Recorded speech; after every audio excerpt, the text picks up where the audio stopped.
முதலாக எப்படியாவது உங்களை நடிகர் ஆக்கணும் அப்படின்னு தான் உங்கள் அப்பா முயற்சி பண்ணார். எப்படி இருந்தது அப்போ உங்களுக்கு? மக்கள் தப்பிச்சிட்டாங்க.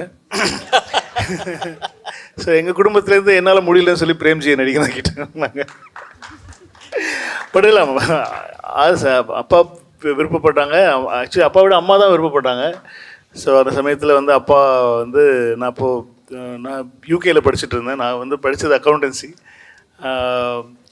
ஆனால் அதில் எந்த ப்ராக்டிஸுமே இல்லை. இன்னும் ஒழுங்காக சம்பளம் வரமாட்டேங்குது.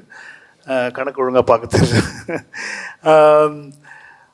அப்படி ஆரம்பித்து ஹாலிடேஸில் நான் வீட்டுக்கு வரும்போது அந்த டைமில் தான் வந்து அந்த பூஞ்சோலைன்னு சொல்லி ஒரு படம் எடுத்தாங்க. அது ஏதோ ஒரு மக்கள் பண்ண புண்ணியத்தினால அந்த படம் ரிலீஸ் ஆகலை. ஆனால் நல்ல சாங்ஸ், பெரியப்பா தான் மியூசிக் பண்ணியிருந்தாங்க, நல்ல சாங்ஸு படத்தில்.